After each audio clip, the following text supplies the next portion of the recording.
Welcome back to Between Bells, everyone. Cheddar is celebrating Hispanic Heritage Month by having authentic conversations across our programming, highlighting the history, culture, and contributions of Hispanics in the U.S. and around the world.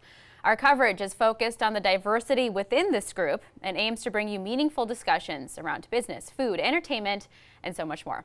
Joining us now to discuss how his company is supporting the Latina business community is Bernard Acoca, President and CEO of El Pollo Loco. Bernard, so great to have you on the show with us today. You created the El Pollo Local Grants program. Explain why you decided to make this benefit just the Latina business community. Sure. Thanks for having me on, Nora.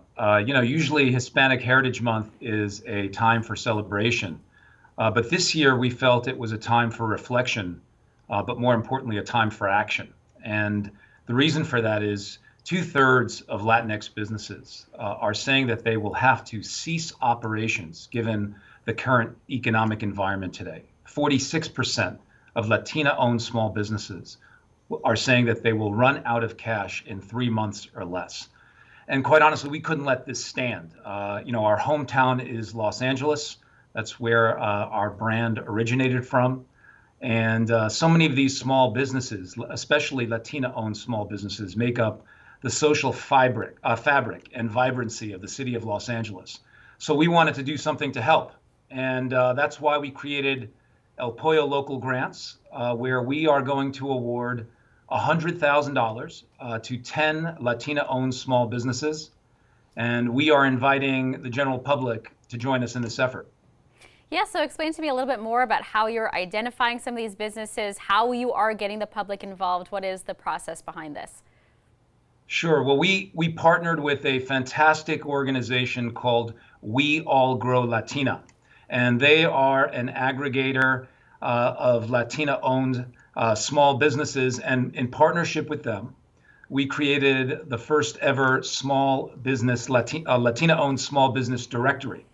And so if you want to nominate a Latina-owned small business to receive one of our grants, you can either go to weallgrowlatina.com or simply use a hashtag that we created, which is hashtag Fund Latina Food Jefas. And you can nominate a Latina-owned small business that way. Yeah, Bernard, we had been seeing a big push to support local businesses, support minority businesses, especially Black-owned businesses at the height of racial injustice protests over the summer. But there was always this question of how do we make sure the momentum continues? Don't just recognize these businesses today and tomorrow, but in perpetuity. How do you encourage the public to continue supporting these businesses even after the height of this program itself? Sure. Yeah. Well, El Pollo Loco is funding the first $100,000 as part of this grant program, but we really want to encourage the general public to join us.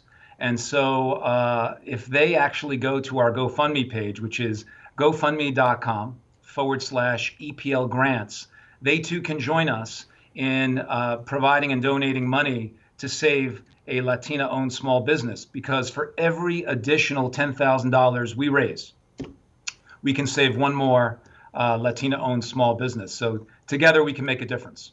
And Bernard, as we do consider how those funds, how that grant is being applied, what are some of the most immediate challenges for these businesses as they try to navigate different rules and regulations around how and when restaurants can reopen, inventories? What are some of the immediate considerations for some of these restaurant owners?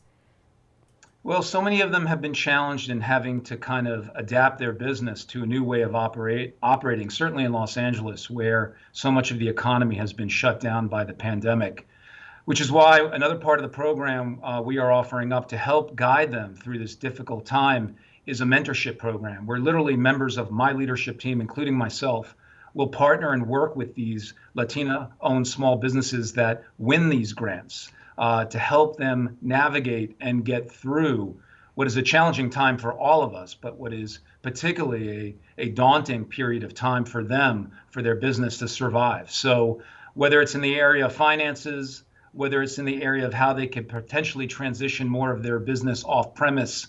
We have the internal expertise here within my organization to help provide those kind of mentorship opportunities so that they can see their way through to the other side. You know, it's great that El Pollo Loco is helping other businesses while you yourself have to navigate the pandemic for El Pollo Loco. To that point, you guys announced a new line of LAMex burritos inspired by the diversity and company's hometown of Los Angeles. How are you planning to continue innovating, continuing to adjust in light of new consumer habits and new consumer tastes? Yeah, well, we're really proud of this new line of burritos that we introduced that was inspired by our hometown of Los Angeles. But really what we want to do is honor our Hispanic heritage. We were a brand that was founded in 1975 in a small town in Sinaloa, Mexico called Gusave. Our founder brought the brand to Los Angeles in 1980, and we've been successfully growing ever since. So I think LAMex burritos, or the LAMex lineup that you just referenced, is really a homage to our heritage and the city of Los Angeles, just like our El Pollo Loco Grants program is as well.